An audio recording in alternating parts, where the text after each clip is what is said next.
Salut Sandrine, écoute, justement, en contexte, j'ai 45-50 ans, ça fait par exemple 25 ans que je mets de l'argent de côté pour ma retraite. C'est quoi le plus gros risque financier présentement? Dans les 10 à 15 premières années là, avant la retraite, chaque dollar épargné compte vraiment beaucoup. C'est souvent la période là, où on consolide tout ce qu'on a bâti. Si une maladie grave survient dans ces années-là, les dépenses peuvent être importantes puis ça se peut qu'on soit obligé d'arrêter de travailler. Sans protection, on risque de devoir aller piger dans notre épargne retraite là, pour couvrir les frais. À l'approche de la retraite, il ne faut pas seulement penser à l'accumuler, mais il faut aussi penser à la protéger. Salut Myriam, écoute, justement, en contexte, en fond, moi, je fais 80 000 par année, je vais m'acheter ma première maison à peu près dans 2 ans.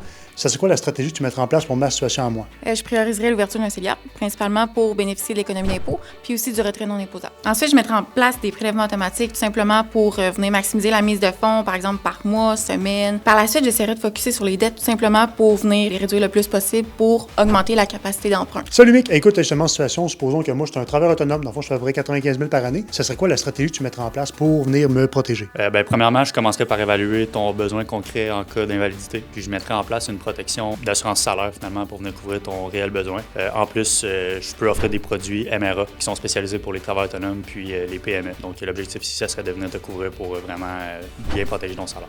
OK, good, merci.